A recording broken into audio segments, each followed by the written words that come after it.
Et salut à tous, on est bien en live, je crois que le son est bon, vous m'entendez. On se retrouve pour cette nouvelle actu du jour, on est le 18 février et hier on avait quelques matchs de Ligue des Champions, les playoffs de Ligue des Champions entre Monaco et le Paris Saint-Germain. Mais je vais un peu trop vite, en tout cas j'espère que vous allez bien ce matin. Bienvenue à tous ceux qui sont présents sur le live, bienvenue sur le chat TikTok, bienvenue à ceux qui sont sur Twitch. On va démarrer ce live comme d'habitude, 10h midi, on est en live tous les matins pour discuter de l'actu football. Donc hier, je le disais, on avait quelques matchs de Ligue des Champions, les premiers matchs de barrage, de play-off, je sais pas comment vous les appelez, de cette Ligue des Champions avec Galatasaray, Juventus, Benfica, Real Madrid, Dortmund, Atalanta, Monaco, Paris Saint-Germain. Évidemment, on reviendra sur le match entre les deux équipes françaises. On parlera aussi des matchs de ce soir. On a un petit match de Première Ligue avec le leader du classement, Arsenal. On a un match de Liga avec Villarreal, Levante. Et une nouvelle fois, nos matchs de Ligue des Champions, la deuxième partie des phases de barrage. Enfin, les deuxièmes matchs de phase de barrage exactement. Karabakh Newcastle, Bodo Glimt Inter, Club Brugge Atlético Madrid et Olympiakos Leverkusen. Il y a aussi de la Ligue des Champions féminines avec les Parisiennes du Paris FC qui jouent contre le Real Madrid, le match retour. Pareil, c'est des phases de barrage. On a aussi un petit match de Serie A. Euh, et évidemment, on fera notre revue de presse où l'on revient sur toute l'actu football, hein. On lira nos petits articles. On essaiera de voir ce qui s'est passé entre Vinicius et Gianluca Prestiani avec le Real Benfica. Donc voilà, restez bien tout le live. Juste avant, hein, évidemment, petit point promo. Tous ceux qui sont sur le live TikTok, n'hésitez pas à mettre des likes, hein, ça nous fait monter dans le référencement et ça nous donne énormément de force. N'hésitez pas à me suivre si c'est déjà fait. Si vous êtes sur Twitch, n'hésitez pas aussi à me suivre, à vous manifester dans le chat, hein. On est là pour discuter football. Et après, vous avez évidemment la chaîne YouTube @trickfr. Et après, tous les réseaux sociaux, TikTok, Instagram, X, Facebook. Et tous les réseaux, évidemment. Donc, @trickfr avec le petit logo vert que vous voyez sur le live. Normalement, vous pouvez me retrouver. On va pouvoir démarrer directement sur les matchs de hier soir.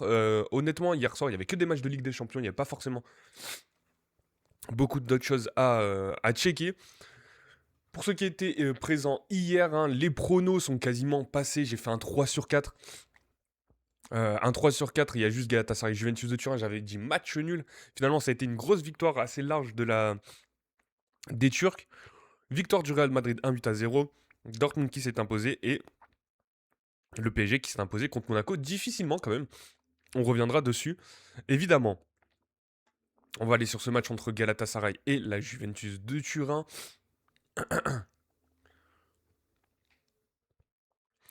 Donc, victoire 5-2 de Galatasaray. Dans ce match, honnêtement, la défense de la Juve, ça a été catastrophique, mais vraiment. Entre Kelly et comment il s'appelle Cabal, ça a été vraiment catastrophique.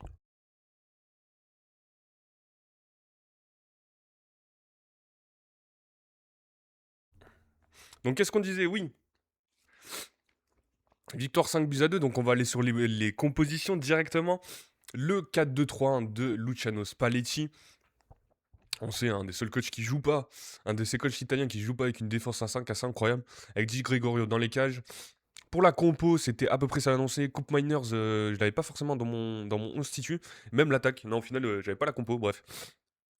Kalulu était à droite, Bremer en défense centrale aux côtés de Kelly, Cambiasso à gauche, et au milieu on avait Kefren Turam, Locatelli, Coupe Miners.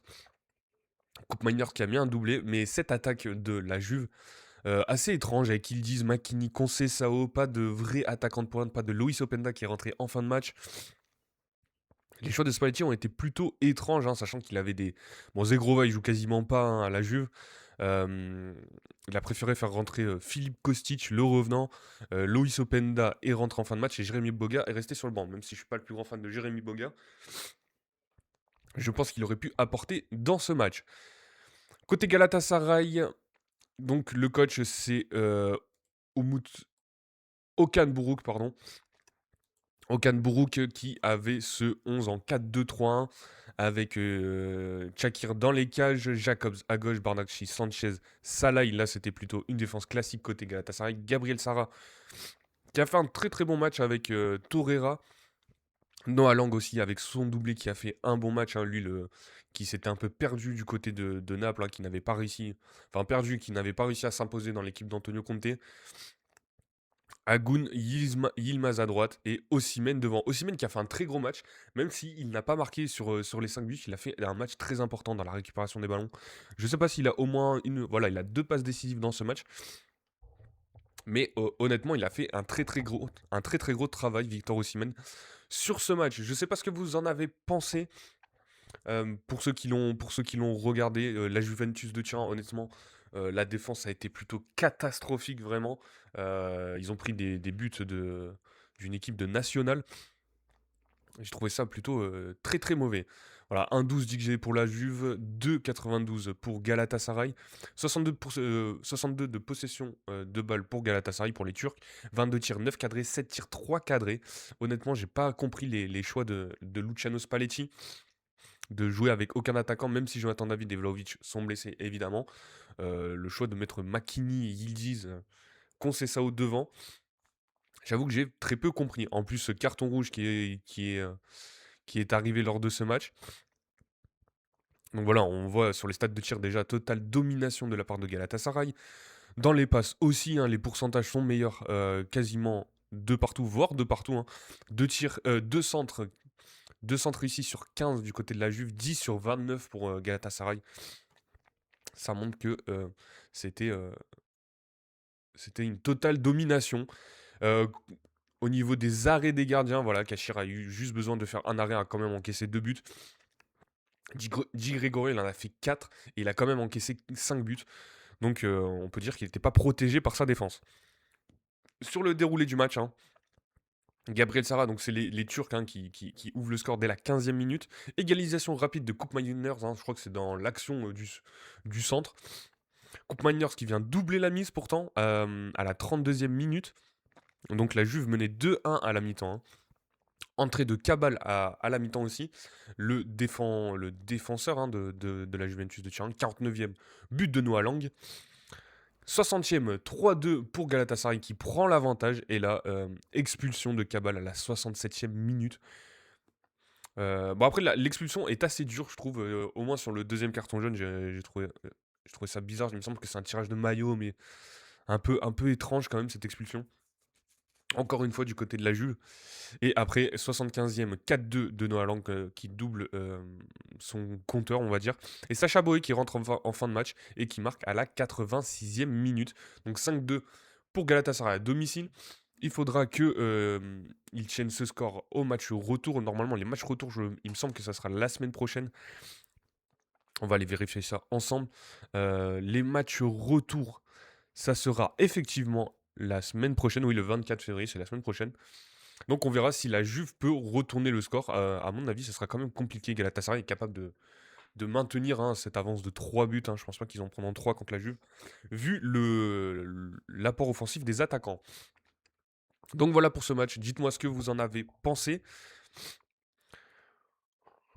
Le deuxième match de cette Ligue des Champions, on avait Benfica contre le Real Madrid. On se souvient, le Real qui avait perdu ce dernier match de phase de Ligue contre Benfica, qui avait permis à Benfica de se qualifier. Hop, qui avait permis à Benfica de se qualifier pour cette phase de Ligue et ils sont tombés une nouvelle fois sur ce Real de Madrid. Cette fois-ci, le Real, j'allais dire n'a pas eu de pitié, mais au final, ils ont gagné que 1-0 à domicile. Avec quelques polémiques aussi. On va y revenir dessus. Donc, on avait ce 4-4-2 présenté par Alvaro Arbeloa que l'on a vu déjà en Liga. Il me semble que c'était un autre attaquant, je ne sais plus exactement l'autre attaquant qui était à la place de Mbappé, qui n'avait pas joué le dernier match. Mais voilà, ce 4-4-2 avec Courtois, Rudiger, Heusen, Carreras, Alexander Arnold, Valverde à droite, Gouler, Chouameni et Kamavinga à gauche. Et devant les deux attaquants, Vinicius Junior et Kylian Mbappé. Côté Benfica, là aussi, c'était le 4-2-3-1 classique. de la part des Lisboètes, de la part de José Mourinho, pardon, je cherche mes mots. Euh, Troubine dans les cages, Dal, Otamendi, Araujo, Dedic en défense, Barreiro, Hans au milieu de terrain, Schleder, Rafa Silva, Prestiani. Prestiani, on va revenir sur ce joueur, qu'est-ce qui s'est passé exactement avec Vinicius Junior et Pavlidis devant. Donc voilà, on va juste checker les stats.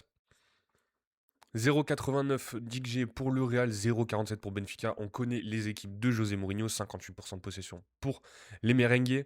16 tirs, 7 cadrés, 10 tirs, 3 cadrés pour Benfica. 4 grosses occasions côté Real Madrid. Voilà, il y a ce carton rouge, mais les cartons rouges pour José Mourinho lors de ce match, une nouvelle fois, le Chosen One qui a fait des siennes, 3 arrêts pour Courtois, 6 arrêts pour Troubine quand même, donc qui a bien sauvé son équipe. Résumé de ce match, Vinicius qui marque à la 50e minute avec une passe décisive de Kylian Mbappé. Vinicius qui a fait un très très bon match. Hormis qu'il ait marqué, il a été hyper actif. Il a aussi été au cœur des débats lors de ce match. Et après, on a Brahim Diaz qui est rentré à la fin du match, Kylian Mbappé qui prend un carton jaune. Et c'est à peu près tout ce qui s'est passé. En tout cas, au niveau des actions, Kylian Mbappé aussi qui rate un but. Il est un peu court sur une action. Vinicius qui a été très très actif. Et il y a cette fameuse polémique avec Vinicius Junior. Donc, pour résumer, Vinicius Junior, une nouvelle fois, se cherche avec un joueur. Là, c'était. Alors, j'ai plus la minute lors de ce match. À quel moment ça s'est passé. Et Vinicius se cherche avec un joueur. Donc là, c'est Prestiani, le joueur de Benfica. Voilà, Gianluca Prestiani. Et en fait, il va voir l'arbitre en disant mono mono. Et en espagnol, ça veut dire singe. Donc en gros, après, on voit un peu comment dire, le ralenti de cette action. Donc Prestiani qui a son maillot devant la bouche et Vinicius qui va dire qui lui a dit mono, donc une insulte raciste, ça veut dire singe en espagnol. Et du coup, il est allé voir l'arbitre. L'arbitre fait bien le signe. Donc je ne connaissais pas ce signe qui a bien eu un acte raciste. Donc il fait comme ça. Après, là, on ne saura jamais est-ce qu'il faut mettre des micros. En tout cas, il n'y a pas eu de sanction pour l'instant de la part de... En tout cas, lors de ce match, il n'y a pas eu de sanction de la part de l'arbitre par rapport à ces faits de racisme. Ça va être vérifié quand même, je pense, par l'UEFA. Il va y avoir sûrement une enquête. L'UEFA, la FIFA, enfin tous les clubs. On va essayer de lire l'article pour essayer de vous expliquer, essayer de comprendre ce qui se passe, ce qui s'est passé lors de ce match. Donc Gianluca Prestiani nie avoir lancé des insultes racistes à Vinicius. L'ailier argentin de Gianluca Prestiani a nié dans la nuit de mardi à mercredi avoir proféré des insultes racistes à l'encontre du Brésilien Vinicius, buteur ciblé lors de la victoire 1-0 du Real Madrid au Benfica Lisbonne. Sa défense a pris la forme d'une story sur Instagram postée peu avant 3 heures. Dans la nuit de mardi à mercredi, je tiens à préciser que je n'ai à aucun moment proféré d'insultes racistes à l'encontre du joueur Vinicius Junior, qui a malheureusement mal interprété ce qu'il croit avoir entendu, a expliqué l'Argentin Gianluca Prestiani, 20 ans. Après la polémique née des paroles qu'il aurait prononcées après la célébration très démonstrative du Brésilien, unique buteur de la rencontre de play-off entre le Benfica Lisbonne et le Real Madrid, je n'ai jamais tenu de propos racistes envers qui que ce soit et je regrette les menaces que j'ai reçues de la part des joueurs du Real Madrid, a ajouté le jeune ailier argentin qui aurait prononcé 5 fois, je dis bien 5 fois, le mot mono, singe en espagnol, envers Vinicius, selon Kylian Mbappé qui a raconté sa version des faits en zone mixte après le succès madrilène. Il est le joueur avec le numéro 25, je ne veux pas dire son nom, a déroulé le numéro 10 du Real. Il s'est très mal comporté, pourquoi a-t-il mis son maillot devant la bouche? Regardez son visage dit tout. Non, on ne peut pas laisser passer ce type de choses, ce joueur, lui, ne mérite pas de jouer à Bernabeu. Ce que j'ai entendu, je l'ai bien entendu. Alors il a été soutenu par son club. Cet incident avait incité l'arbitre français de la rencontre François Le Texier à déclencher le protocole anti-racisme, donc c'est ce que je disais, les bras en croix, en interrompant temporairement le jeu après avoir été interpellé par Vinicius, qui avait immédiatement couru vers lui pour dénoncer les propos attribués à Prestiani. Le Brésilien était alors sorti du terrain, soutenu dans sa démarche par ses coéquipiers, notamment Tchouaméni et Mbappé. Après 8 minutes d'arrêt et quelques échauffourées, le match avait finalement repris sous les huées des tribunes du stade de la Luz. Dans la nuit, le Benfica a également choisi de défendre Gianluca Prestini dans 2 messages envoyés sur X à 2h40 puis 3h11. Le club lisboète a posté successivement ensemble à tes côtés en soutien à l'Argentin puis tenté d'effectuer une démonstration plus technique. Comme le montrent les images compte tenu de la distance, les joueurs du Real Madrid n'ont pas pu entendre ce qu'ils prétendent avoir entendu, a affirmé le club portugais. Pour ceux qui sont sur Twitch, vous pouvez aller voir.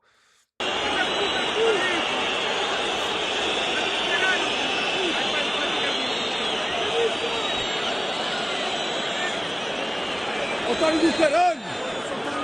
Anda cá, filho da puta! Anda cá, filho da puta! Anda cá, filho da puta! Animal do caralho!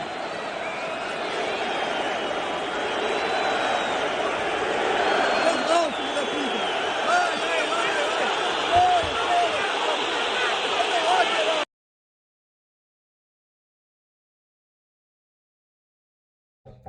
Donc voilà, vous avez vu les images présentées par Benfica. Évidemment, on ne saura jamais ce qui est dit. On va essayer de croire Vinicius, même s'il est. On sait qu'il aime bien énerver pas mal de personnes. Mais ça reste des propos racistes. Si vraiment ça a été dit ça, il faut que ça soit évidemment condamné dans le football. C'est pas forcément ce que l'on veut voir. Voire pas du tout, exactement.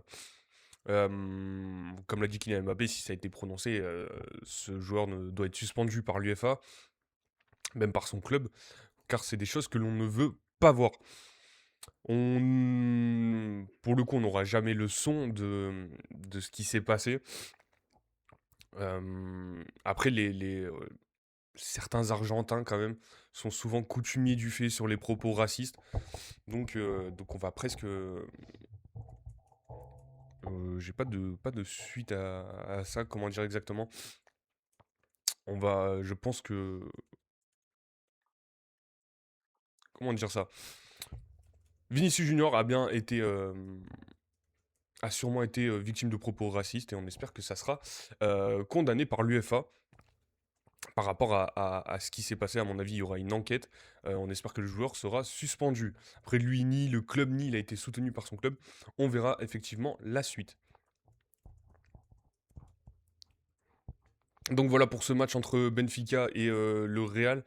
Sur le match, honnêtement, ça a été plutôt une domination quand même du Real, hein. On connaît les équipes de Mourinho qui mettent le bus et, et, euh, et qui n'ont pas énormément d'occasions, qui arrivent à prendre en compte sur certains matchs. Mais voilà, défaite de Benfica. On verra si à Bernabeu on aura Prestiani euh, dans... sur le terrain. On verra si le Real pourra tenir ce score ou pourront se faire renverser. Voilà. Après, je sais pas si vous avez quelque chose à dire dans le chat, s'il y a des gens qui voulaient réagir par rapport à ça. Pas beaucoup, genre. Putain, mais ça m'a vraiment fait une vraie contestation pour le coup, hein.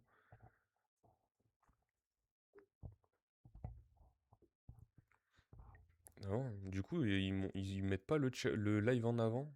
Pas sympa. Pas sympa, TikTok. Donc voilà pour ce match de Ligue des Champions. On va aller sur ce troisième match. Dortmund contre l'Atalanta. Dortmund qui s'est imposé 2 buts à 0. C'est ce qu'on avait annoncé. Dortmund est capable du meilleur comme du pire. Très gros match de Serhou Guirassy, le buteur malien du Borussia Dortmund qui avait fait une très bonne saison l'année dernière. Un peu plus en difficulté cette saison. Qui a fait un but, une passe décisive. Dans cette première mi-temps, hein. Le match était plié dès la première mi-temps. But à la 3e minute de Serhou Guirassy sur une passe décisive de Ryerson. Puis, sur le deuxième but, c'est lui qui fait quasiment toute l'action. À la 42e sur un but de Beyer. Mais Guirassy fait la passe décisive. Au niveau de la compo, j'allais dire d'Edin Terzic, mais pas du tout, de Niko Kovac. 3-4-2-1, Kobel, Ben Sebaini, Anton, Reggiani dans la défense centrale. On rappelle, Schlotterbeck, Niklas Zule sont blessés. Svensson à gauche, Ryerson était à droite. Donc c'est ce que j'avais annoncé pour le coup. Ryerson plutôt au poste de piston et pas dans cette défense centrale. Nmecha, Bellingham au milieu de terrain, Brand Bayer, Guirassy. Donc Fabio Silva était sur le banc, il est rentré en fin de match. Sabitzer était aussi sur le banc. Karim Adeyemi qui est plus forcément titulaire dans cette équipe de Dortmund avec Niko Kovac. Là aussi est rentré à la 70e minute.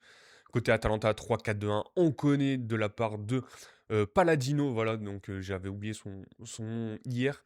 Hem, Carnesecchi dans les cages, Kosunu, Jim City, Kolasinac dans la défense à 3, Zappacosta à droite, Bernasconi à gauche, Ederson, De Roon au milieu de terrain, là c'est du classique, et Pasalic, Zaluskis, Kamaka en attaque. On le rappelle, pas de Raspadori, il me semble, et De Ketelaere qui étaient blessés. Côté Dortmund aussi, on avait Emre Can est blessé, donc Niko Kovac a quand même fait une bonne compo qui a permis à son équipe de gagner. On l'avait plutôt annoncé 2,09 d'XG, 0,46 de la part de l'Atalanta. Eux aussi, un début de saison très très compliqué, ça s'est un peu rattrapé en milieu de saison, ils ont réussi à se qualifier en barrage, ce que j'avais trouvé déjà très étonnant. Et là, ça commence à une nouvelle fois pêcher de la part des Italiens. Au niveau du match, c'était plutôt serré, même si Dortmund a une légère domination quand même. 3 arrêts de la part de Kobel, hein, donc qui a maintenu son équipe dans le match, et 0 de la part des joueurs de l'Atalanta. Donc voilà, victoire 2-0, c'était annoncé, là aussi le beau prono, on avait dit Dortmund. Et pour aller sur ce dernier match de Ligue des Champions, on avait nos deux équipes françaises, l'AS Monaco contre le Paris Saint-Germain. Donc on va aller sur les compos directement. Donc les compos, on s'était pas trompé. On avait dit que Désiré Doué serait sur le banc, Dembélé serait présent. La défense classique, donc Safonov dans les cages, Hakimi, Marquinhos, Pacho, Nuno Mendes, milieu de terrain, Vitinha, Neves, Zahir Emery, on le rappelle, Fabien Ruiz toujours blessé. Et en attaque, donc c'était Kvaratskhelia à droite si Barcola était titulaire. C'est bien ce qui s'est passé. Ousmane Dembélé, Barcola. Après, on sait qu'il y a pas mal de changements, hein, des attaquants très polyvalents du côté du Paris Saint-Germain. Sébastien Poconoli, cette fois-ci, défense à 4. On sait qu'il aime bien changer. Philippe Cohn dans les cages. Caio Henrique à gauche. Alors, pas de Thilo Kehrer, plutôt Woodface et Jordan Tézé en défense centrale, avec Vanderson à droite, Zakaria Kamara au milieu de terrain. On pensait que Zakaria allait retrouver cette défense à 3 avec Thilo Kehrer et Woodface. Finalement, il était bien au milieu de terrain. Simon Adigra à gauche, Golovin une nouvelle fois qui se fait expulser. On avait dit sur les derniers lives que Golovin, on n'était pas fan du joueur, hein, on le trouvait très très inconstant. Il se fait expulser contre Nice, il se fait expulser cette fois-ci lors de ce match de Ligue des Champions. Voilà, je trouve ce joueur, allez, on va pas dire surcoté, mais pas très bon quand même. Même s'il a fait une passe décisive sur le premier but de Balogun. Et donc je finis sur la compo. Akiliouche était bien présent, il n'était pas forcément blessé. Il est sorti à 58e minute à la place de Crépin Diatta. Et Folarin Balogun qui a mis un doublé. Je pensais pas qu'il allait mettre un doublé, je le trouve pas mal imprécis des fois en ce moment. Mais il a fait mal à cette défense parisienne. Sur ce match, donc ouverture du score très tôt de la part de Monaco, j'ai trouvé ça très étonnant sur c'est une espèce de contre-attaque, on va dire, il me semble. C'est le premier but ou c'est une contre-attaque. Euh, ou le deuxième. Prend un centre et envoie un ballon au milieu du but qui trompe le gars. Ah non.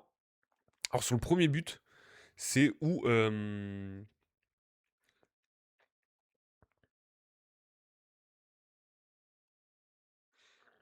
c'est ça. Le premier but, en fait, c'est la défense de Paris qui est omnibulée par le ballon sur la première action qui ne regarde pas Balogun qui est derrière sur le centre de Golovin.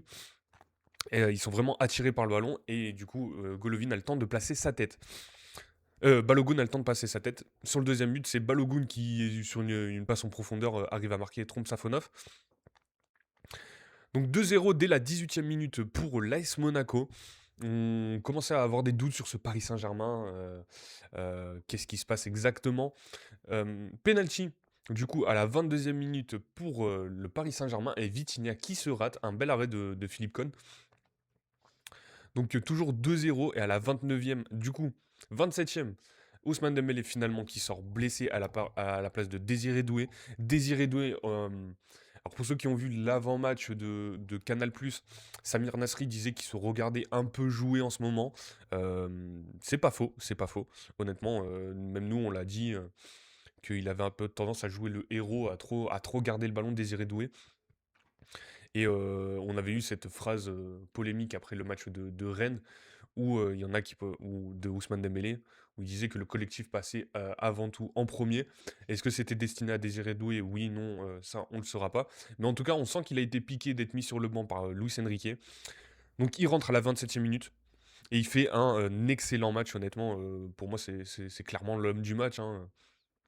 Il y a pas à nier. Euh, donc très beau but, passe décisive de Barcola, Désiré Doué qui vient mettre le premier but.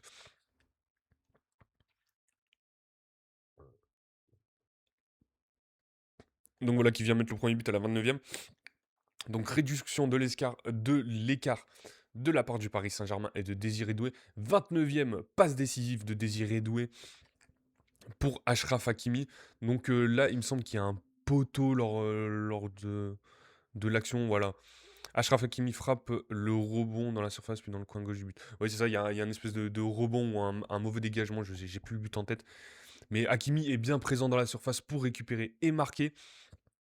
Donc 2-2 à la mi-temps, au final, le Paris Saint-Germain qui s'en sort très très bien à cette mi-temps. Et après, on a ce carton rouge d'Alexander Golovin en deuxième à la 48e minute. Alors, est-ce que c'est un rouge direct mérité de la part de Golovin? Dites-le moi dans les commentaires. Est-ce que, est-ce que Alexander Golovin devait se faire expulser sur cette faute? Ce qui a totalement changé le match, hein. Honnêtement, une mi-temps pour Monaco contre le Paris Saint-Germain. Euh, ça a un peu tout changé. Donc 67e minute, but de Désiré Doué avec une passe décisive de Warren Zahir-Emery. Donc 3-2 pour le Paris Saint-Germain. Après la deuxième mi-temps, ça a plutôt été une domination de la part du Paris Saint-Germain. Et Désiré Doué qui fait une nouvelle fois un excellent match. Euh, En tout cas, ça a marché ce coup de Luis Enrique, de le piquer dans son orgueil et, euh, et de le faire démarrer sur le banc. Une passe décisive, 2 buts. C'est exactement ce qu'il voulait, surtout que Paris était en grande difficulté dans ce début de match. Sur les stats, 1,20 d'XG pour l'AS Monaco, 3,09 de la part du Paris Saint-Germain. Et après, toutes les stats vont vers le Paris Saint-Germain. 80% de possession, c'est énorme pour le Paris Saint-Germain. 30 tirs, 10 cadrés, 7 tirs, 4 cadrés euh, lors de ce match. Euh, On voit 2 cartons jaunes, un carton rouge pour l'AS Monaco, 92% de passes réussies, 734 passes sur 795, sachant que Monaco en a fait que 197 au total. C'est totalement énorme. On voit toutes les stats de buts pour ceux qui sont sur Twitch, hein, je le rappelle, si vous souhaitez voir mon écran, vous pouvez aller sur Twitch. Euh, Donc voilà, après, Safonov, il n'a pas été décisif sur ce match, hein, forcément, il fait 2 arrêts, mais honnêtement, il y a des buts qui peuvent être évités, je pense. Et après, Philippe Cohn qui fait quand même un bon match, hein, même s'il en prend 3, il fait 7 arrêts. Ça aurait pu être plus difficile pour l'AS Monaco. En tout cas, euh, là aussi, un bon prono, même si j'ai eu peur sur mon pronostic de hier. Le Paris Saint-Germain s'est imposé. On verra ce qui se passera au Parc des Princes. Tout n'est pas mort pour l'AS Monaco. Il y a juste un but d'écart au final. On se rappelle que les buts à l'extérieur ne comptent plus. Donc voilà, c'est plutôt positif. Un bon retour de la part du Paris Saint-Germain. Voilà, pour ces matchs de Ligue des Champions, je ne sais pas s'il y a certaines personnes qui ont un avis, ceux qui veulent y réagir. Sinon, on passe au match de ce soir. On l'a dit une nouvelle fois, des matchs de Ligue des Champions féminine, un match de Liga, de Première Ligue et de Serie A. Voilà.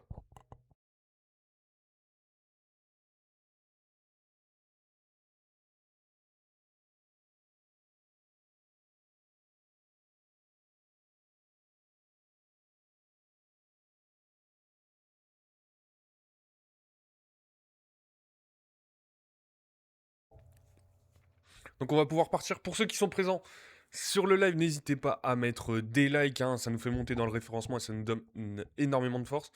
On a eu ce petit strike de la part de TikTok aujourd'hui. Bon, du coup, il n'y a pas forcément de personnes qui viennent.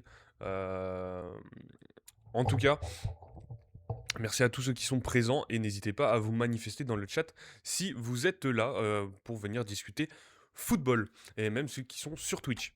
On passe sur les matchs de ce soir. Ce soir, un petit match de Première Ligue entre les Wolves et Arsenal. Donc le premier de Première Ligue contre le dernier de ce championnat anglais. Euh, donc voilà, le classement de cette Première Ligue. Arsenal est premier avec 57 points, qui reste sur un match nul contre Brentford euh, lors du dernier match, lors de cette 26e journée. Il n'y a plus que 4 points entre Arsenal et Manchester City. Donc petit à petit, l'écart se resserre. Est-ce que Arsenal va commencer à douter, commence à avoir peur, à se faire dessus? On va pas utiliser d'autres termes, mais vous m'avez compris. Donc voilà, Arsenal a 4 points. Les Wolves sont derniers de Première Ligue. Ils n'ont toujours pas passé les 10 points au bout de 26 journées. Ça reste quand même catastrophique. Là, en plus, c'est un match à Wolverhampton. Donc, est-ce que ils sont capables de créer l'exploit de battre les leaders du classement, ou Arsenal va juste dérouler pour se mettre à l'abri dans cette Première Ligue et prendre de l'avance sur Manchester City? Au niveau de la composition probable de Flashcore, on le rappelle. Donc en général, ils sont pas très précis forcément Flashcore sur les compositions probables. Après, c'est hyper dur de prévoir en général, hein. On va pas leur jeter la pierre non plus. Avec Raya dans les cages, Saliba, Gabriel, Hincapié à gauche, Timber à droite, donc à mon avis ça sera ça. Il me semble que Calafiori était revenu, donc pourquoi pas Calafiori de retour dans cette défense à gauche, hein. Là il est marqué incertain.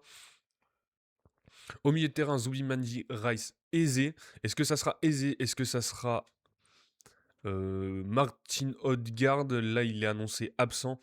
On verra si Odegaard peut tenir son rang. Leandro Trossard aussi qui est revenu de blessure. Bon, Kai Havertz qui est retourné à l'infirmerie. Merino, on le rappelle, il se fait opérer, donc je sais même pas s'il revient cette saison.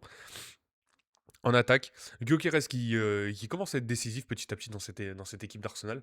Donc possiblement il sera aligné titulaire, et Bukayo Saka à droite. J'avais vu une théorie comme quoi Bukayo Saka pouvait démarrer devant en pointe, mettre Eze sur un côté ou un autre joueur. Bon, actuellement je ne saurais pas vous le dire. On verra sur le match de ce soir de toute façon. Et après côté Wolves, 3-5-2. Avec Angel Gomez, l'ancien Marseille, qui devrait être titulaire. Qu'est-ce qu'on peut dire sur cette équipe des Wolves qui est catastrophique, hein. Pourtant, ils ont pas que des mauvais joueurs non plus, cette équipe des Wolves, hein.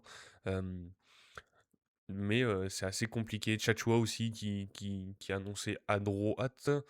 Mané, la pépite anglaise, Mathéus Mané.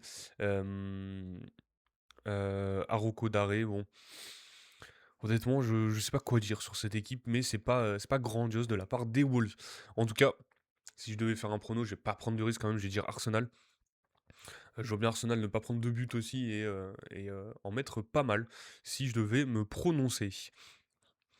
On continue sur ces matchs de ce soir. La Liga, donc Levante contre Villarreal. On rappelle Villarreal qui avait ce match en retard de Liga, qui est troisième, hein, de cette Liga ex aequo avec l'Atlético Madrid, donc avec ce match en retard. Ils doivent s'imposer pour prendre 3 points d'avance sur l'Atlético. Et ils auront 10 points d'écart avec le Barça. À mon avis, ça va être compliqué pour aller les chercher. Mais en tout cas, ils pourront s'installer sur ce podium de Liga pour les Villarreal qui avaient perdu leur match ce week-end contre Retafe, hein. Donc, voilà. Et après, Levante qui est en bas du classement de cette Liga, 19e avec 18 points. Donc plutôt une victoire de Villarreal. Après au niveau des compos, est-ce que Georges Mikotadze et Nicolas Pepe seront présents, nos anciens de Ligue 1? Pape Gay aussi. Pape Gay, lui, il est plutôt titulaire souvent, s'il n'est pas blessé. Voilà, Georges Mikotadze, hein, qui fait plutôt une bonne saison, même s'il pourrait scorer un peu plus, je pense. Du côté de Villarreal, il y a des absents. Toujours Cabanes, Costa, Foyce, González, Moreno. Incertain, on a le défenseur Willy Cambola, Parejo et Thomas Partey, qui revient petit à petit. Et après, signer ce 4-4-2 classique, hein, de la part de Villarreal, Marcelino. Donc ça devrait être une victoire. Ça doit être une victoire pour Villarreal s'ils souhaitent continue à rester sur le podium de cette Liga. La Ligue des Champions, on en parlera juste après. On va juste aller sur les autres matchs de ce soir. On aura de la Ligue des Champions féminine. Donc les matchs retour de ces barrages de Ligue des Champions féminine entre le Real Madrid et le Paris FC. À l'aller, le Paris FC avait perdu 3-2. 3-2 à domicile, donc c'était à Charletti, il me semble qu'elles jouent à Charletti, les filles du Paris FC. Donc tout est jouable, hein. Ils avaient fait match nul lors de cette phase de ligue euh, à Madrid. Donc là, elles doivent s'imposer quand même. On verra si les Parisiennes peuvent s'imposer. En tout cas, on y croit, même s'ils ont pris des buts un peu stupides, genre dans ce match aller. Elles avaient ouvert le score par Korozec, hein, et c'est Ver et Del Castillo. Donc Del Castillo, c'est comment ça s'appelle? Athénéa, hein, la joueuse espagnole, euh, qui avait marqué et donné l'avantage. Et après, elles avaient pris le 3-1 de l'attaquante colombienne, il me semble, Caicedo à la 83e minute. Voilà, Lida Caicedo colombienne, la joueuse du Real très dangereuse qui leur avait fait beaucoup de mal. Mais elles avaient quand même réussi à réduire l'écart avec un but en fin de match de la part de Maëline Mendy pour les joueuses du PFC. Donc tout est jouable. Ndongala aussi qui avait fait un très bon match, très agressif sur son côté droit. Donc on espère que les Parisiennes pourront se qualifier ce soir. Autre match de cette Ligue des Champions féminines, match retour Louvain contre Arsenal, les Gunners. Je sais pas comment on les appelle exactement les joueuses d'Arsenal chez les féminines, mais en tout cas les vainqueurs de la Ligue des Champions la saison dernière, qui ont mis 4-0 au match aller, donc elles devraient gérer ce score pour ce match retour, en plus à domicile. Je sais pas exactement où elles jouent, au Meadow Park, à Arsenal, donc voilà, ça devrait être une qualification plutôt facile de la part des joueuses de leur... Il me semble que c'est une coach espagnole, que je dise pas de bêtises, je vais aller vérifier comme ça, je vous donne toutes les bonnes infos. Pas du tout, c'est René Slegers, pas du tout espagnol, hein, qui est hollandaise, avec la buteuse, voilà, Alessia Russo, qui avait déjà marqué lors du match aller, et qui avait fait les Gunners, qui avaient déroulé leur football en tout cas pour ces barrages. Donc, et après, il y aura normalement les matchs retour dès demain. Si je dis pas de bêtises, voilà, la Juve contre Wolfsburg et Manchester United contre l'Atlético Madrid. Match de Serie A aussi, le Milan contre Com, donc très bon match, hein, match pour les places européennes. On sait que le Milan est en retard sur l'Inter, hein, dans ce classement de Serie A. On le voit, hein, ils ont un match en retard et ils sont à 53 points, les Milanais de Massimiliano Allegri. Donc il y a 7 et 1, 7 et 1, 8 points d'écart entre l'Inter et l'AC Milan. S'ils s'imposent, ils peuvent revenir à 5 points d'écart, donc ça reste déjà pas mal. Et comme voilà, qui avec leur défaite ce week-end contre la Fiorentina, est sorti des places européennes, et ils sont 7ème, l'équipe de Sech Fabregas, avec 41 points, à 1 point de l'Atalanta et à 5 points quand même de la Juve sur cette 5ème place, euh, qui vaut pour l'Europa League, hein, dans ce championnat italien. Le Milan, je le rappelle, l'AC Milan qui est resté sur une victoire 1-2 contre Pise, 2-1, pardon. Euh, pour les compos probables, 3-5-2 normalement aligné par Massimiliano Allegri. À mon avis, ça sera bien cette équipe qui sera alignée. Je suis en train de vérifier Christopher Nkunku qui sera en attaque, ça c'est sûr. Adrien Rabiot qui est expulsé, donc qui sera pas là, c'est pour ça qu'ils ont mis Samuel Ricci. Luka Modric, Wesley Fofana, à mon avis, ils seront présents. Peut-être un doute sur Salmakers à droite. Sinon, la défense, Pavlovic, Gabia, Tomori, ça devrait être ça. Je réfléchis. Est-ce qu'il y a... On oublie peut-être un joueur. On va aller sur cet effectif du Milan rapidement pour voir si il n'y a pas un autre joueur qui pourrait démarrer. Pourquoi pas Estupinan dans cette défense. Voilà, je pensais à Atekame aussi qui peut démarrer piston à la place de Salmakers. Euh, Qu'est-ce qu'on a? Ordon Jashari qui joue pas énormément non plus. Pourquoi pas le voir jouer dans ce milieu de terrain à la place de Ricci ou même de Luka Modric pour qu'il se repose, hein, euh, l'expérimenté Luka Modric, hein, 40 ans, 41 ans même, je crois bientôt. Donc pourquoi pas le voir sur le banc. Et en attaque, est-ce que Füllkrug sera présent aux côtés de Nkunku? Lui qui a marqué, il me semble, lors du dernier match. Est-ce qu'il sera bien là ou ça sera toujours Nkunku, Loftus-Cheek, Leao qui était sur le banc aussi, et Christian Pulisic qui paraît blessé pour ce match. Voilà, absent, on nous met donc le buteur Jiménez, Adrien Rabiot, Pulisic incertain. Et du coup, du côté de Com, le 4-2-3-1 de Serge Fabregas avec Butez dans les cages, Voivoda à droite, Kempf Ramon en défense centrale, Vaillé à gauche, Perron d'Acuna. Est-ce que Cacré sera là, sera titulaire aux côtés de son compatriote Lucas d'Acuna, capitaine de cette équipe de Com. Kun à droite, Nico Pass, évidemment, dans ce milieu de terrain, ce numéro 10 comme le maître à jouer de cette équipe. Baturina à gauche et Douvikas devant. Est-ce que ça sera bien cette équipe? On a toujours les absences de Diao et Goldaniga et Alvaro Morata qui s'est fait expulser lors du dernier match. Donc voilà, quelques interrogations. Pulisic, pas Pulisic. Leao titulaire ou pas, côté Milan. Et après, Maxence Cacré ou pas, dans ce milieu de terrain de Sèche Fabregas. En tout cas, si je devais aller sur un prono, match à San Siro pour l'AC Milan, ils doivent gagner pour resserrer et même pour un peu éloigner la concurrence. On le rappelle, ils sont suivis de près par le Napoli, il me semble. Voilà, le Napoli qui est plus qu'à 3 points du Milan AC. Si les Milanais s'imposent, ils seront à 6 points. Donc ça leur laisserait déjà un tout petit matelas dans ce haut du tableau italien. Voilà pour ce match de Serie A. On va aller quand même sur nos matchs de Ligue des Champions. Là aussi, c'est l'actu chaude en ce moment. Euh, donc on le rappelle, hier, Galatasaray s'est imposé 5-2 contre la Juventus de Turin. Dortmund s'est imposé 2-0 contre l'Atalanta. Qu'est-ce que l'on avait aussi? Le Paris Saint-Germain qui s'est imposé 3-2 contre l'AS Monaco. Et, euh, et, et, et, et, le Real qui s'est imposé contre Benfica 1-0. Voilà. Donc sur ces matchs, on aura Karabag contre Newcastle, Bodo Glimt contre l'Inter Milan, le Club Brugge contre l'Atlético et l'Olympiakos contre le Bayer Leverkusen. Honnêtement, je ne sais pas quel match regarder ce soir. Peut-être le Club Brugge Atlético Madrid, c'est ce qui me paraît le plus intéressant. Bruges qui est une équipe pas mal à voir jouer.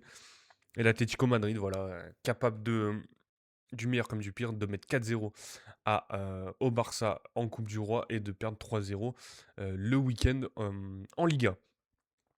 Mais en tout cas, cette attaque, j'ai pas encore vu l'attaque Jiménez-Lookman pour cet Atlético Madrid, c'est ce qui va m'intéresser. Ou Lookman Sorloth, j'en sais rien. Mais en tout cas, j'ai pas encore vu un match de Lookman à l'Atlético Madrid. Je vais peut-être suivre ça. On va aller sur ce match de Karabakh Newcastle. Karabakh qui a fait une bonne phase de Ligue, l'équipe surprise de ces barrages quand même, qui est sortie des 24 de cette Ligue des Champions, contre Newcastle. Newcastle, équipe hyper inconstante, capable de bonnes choses, mais très, très, très, très inconstante, que ça soit en Ligue des Champions ou en Première Ligue. Mais il reste favori quand même, avec l'armada anglaise, Voltemade, joueur à 75 millions, Elanga en attaque, Gordon, Willock, Tonali, Ramsey. Je ne sais pas si Bruno Guimaraes est toujours blessé, d'après ce qui est annoncé. Donc voilà, il devrait s'imposer, sachant que côté Karabakh, je ne connais pas un seul joueur. Il me semble que beaucoup jouent dans l'équipe nationale du Kazakhstan. Non, de l'Azerbaïdjan, pardon. De l'Azerbaïdjan, je confonds un peu tout. Désolé pour ma géographie catastrophique. Et voilà, quelques Brésiliens, Matheus Silva, Pedro Bicaio, du côté des titulaires de cette équipe, donc azéri. Mais bon, on voit quand même une victoire de Newcastle au niveau des cotes. Voilà, 1,37 à peu près qui est affiché. 600 si l'exploit est créé. Donc Newcastle devrait s'imposer contre cette équipe d'Azerbaïdjan. Si après on doit résumer leur parcours en Ligue des Champions, pour Karabakh, il me semble qu'ils avaient fait match nul contre Benfica. Est-ce que j'arrive à retrouver leur prestation en Ligue des Champions? Alors, Karabag. Ils avaient fait, ils avaient fait match nul. Non, ils avaient battu Benfica 3-2. Ils avaient battu Copenhague 2-0. Perdu contre l'Atlético Bilbao 3-1. Match nul contre Chelsea. Ils avaient perdu contre Naples. Ils avaient perdu contre l'Ajax. Avaient battu Francfort. Ils avaient pris un gros score par Liverpool. Et donc voilà pour ces matchs de phase de Ligue de cette Ligue des Champions de la part de Karabakh. Donc une équipe à ne pas sous-estimer, même si Newcastle a les armes pour les battre logiquement. Bodo Glimt Inter aussi. Alors Bodo Glimt qui avait réussi à battre Manchester City, on se souvient. Ça avait été assez étrange ce match. Qui avait battu Manchester City de Pep Guardiola. Cette équipe de Bodo Glimt. L'Inter qui était plutôt dans le haut du panier de cette Ligue des Champions, de cette phase de Ligue. Finalement, ils étaient descendus dans ces phases de barrage. Et donc là, ça sera en... Alors, c'était une équipe norvégienne, hein. Voilà, une équipe norvégienne. Donc, le premier match sera en Norvège. Les deux attaquants, Hodge et Hogg, je ne sais pas si je les prononce correctement, mais qui seront à surveiller de la part de la défense de l'Inter. Là, on nous annonce un 3-5-2 de la part de Christian Kivu, Thuram Esposito, plus Lautaro Martinez peut-être en tant que capitaine, aux côtés de Marcus Thuram dans cette Ligue des Champions, à mon avis. Sommer sera dans les cages. Après, au niveau de la défense, Bastoni, Acerbi, Bisek. Oui, je dirais ça. Peut-être pas Acerbi. Peut-être un. J'ai plus le nom de l'autre défenseur de l'Inter, il m'est sorti de la tête.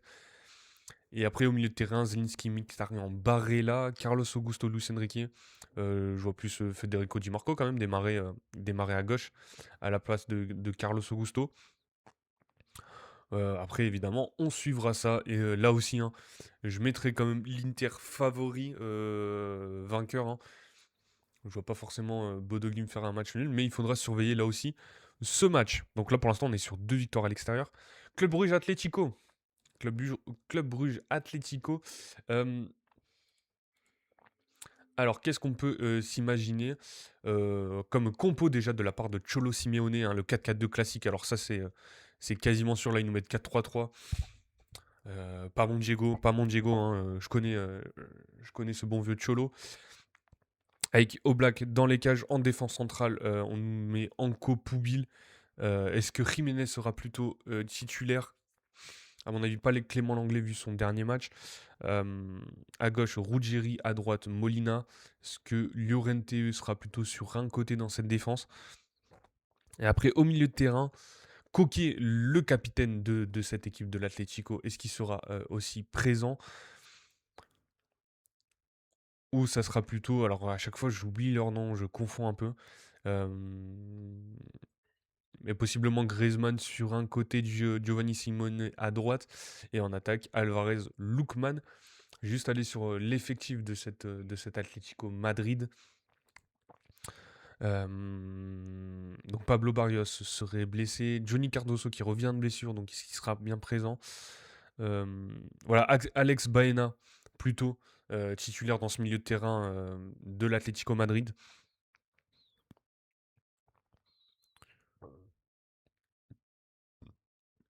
Donc voilà, plutôt Baena, après on verra. Et l'attaque, du coup, Diego Simeone a le choix. Est-ce que ça sera Griezmann, Lookman Alvarez, Alvarez Griezmann, Alvarez Sorloth? On suivra ça de près. Voilà. Alors par contre, pour le prono de ce match, j'irai peut-être sur un match nul, voire une victoire de Bruges. Ça pourrait. Je vois bien le club Bruges, hein, qui est capable de faire des coups. L'Atlético à l'extérieur, ça peut être étrange. Donc ouais, pourquoi pas dire, allez, match nul, match nul. Peut-être pas victoire de Bruges, mais un bon match nul des familles, hein, le 0-0 à la Cholo Simeone. Même s'ils sont capables de marquer des buts en ce moment, l'Atlético Madrid, de mettre quelques scores. Je reste toujours choqué de ce 4 buts à 0 contre le Barça. Donc voilà, pourquoi pas un match nul. Et après le dernier match, l'Olympiakos contre le Bayer Leverkusen. Là aussi qui sont sortis donc de ces phases de barrage avec ce 3-4-2-1 présenté par le coach de Leverkusen dont j'ai oublié le nom vu qu'ils ont changé 2 voire 3 fois cette saison. C'est Kasper Hjulmand pour les Allemands, donc avec Blažević dans les cages, Hendrich, Kansa, Tapsoba dans cette défense à 3, Lucas Vazquez en piston, Palacios Garcia au milieu de terrain, Grimaldo évidemment, lui qui, je pense qu'il aurait pu quitter ce club de Leverkusen et je pense il avait pas mal de propositions. Finalement, il est resté, qui fait toujours une très bonne saison. Et dans cette attaque allemande, Patrick Schick normalement devrait être là, Poku aussi et Tillman présent. On rappelle, hein, Elias Bensekir est toujours blessé normalement, Tella aussi, le crack nigérian. Et après, côté Olympiakos, Gelson Martins, hein, pour ceux qui se souviennent, l'ancien de l'AS Monaco. El Kaabi aussi, le Marocain.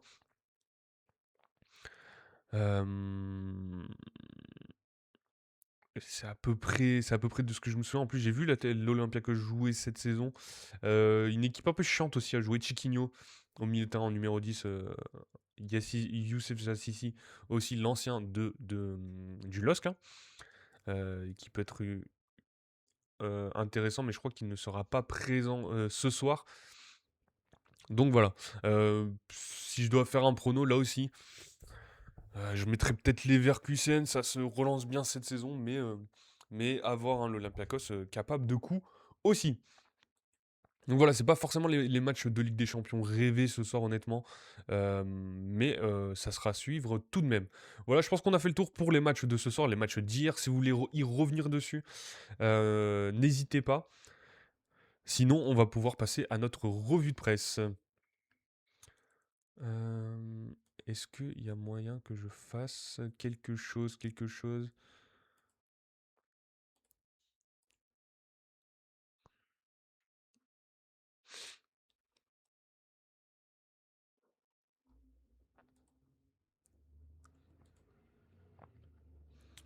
Ouais, on va peut-être le partager.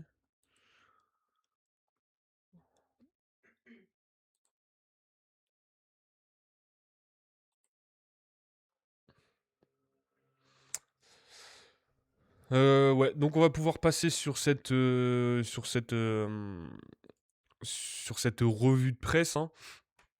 On va pouvoir discuter de toute l'actualité. Donc on est revenu déjà sur l'affaire Vinicius et Bastia Prestiani, pardon. Oui, Vinicius Prestiani, on va pouvoir revenir aussi sur ce match entre Monaco et le Paris Saint-Germain. Il y a 2-3 actualités. Il y a encore un peu d'Olympique de Marseille avec Habib Beye aussi. On va y revenir, hein, l'actu marseillaise. Même Habib Beye concernant le Stade Rennais aussi, on sait qu'il est par rapport à ses indemnités de départ. Et on va revenir sur Laurent Bonadei, le sélectionneur de l'équipe de France féminine. Et après, c'est beaucoup de AS Monaco, Paris Saint-Germain. Là aussi, l'affaire Vinicius. Là aussi, les choix de Claude Puel dans son 11 avec la blessure d'Eli Wahi pour quelques semaines.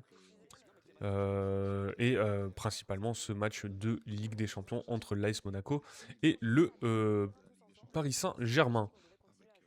Voilà, est-ce que on va pouvoir... Pourquoi ça ne se publie pas? Je ne comprends pas. C'est pas grave, c'est pas grave. On va continuer. On va juste faire une petite pause, hein. Je bois un coup et je reviens tout de suite.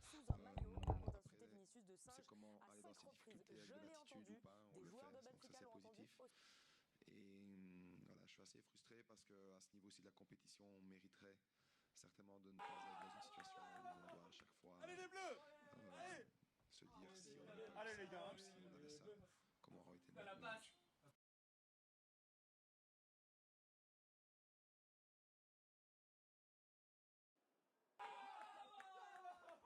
Allez les bleus! Allez! Allez les gars! T'as la passe! Et ça reste dans le filet. Et Antonsen soulagé. Il peut exploser. 21-16 dans cette troisième manche. Il apporte le premier point au Danemark dans cette finale ici à Istanbul. Et ça reste dans le filet.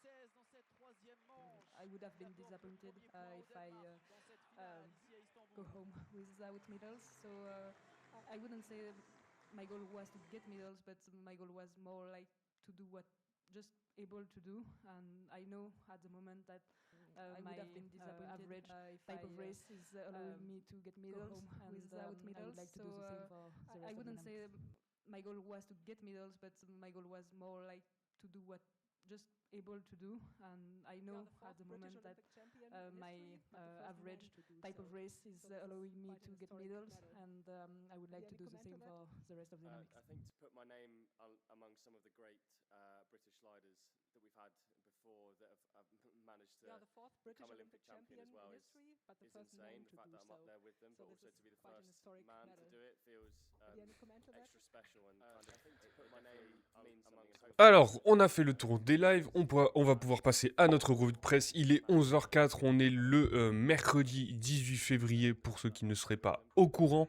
On va pouvoir aller sur notre petite revue de presse, on l'a dit, ça va arriver.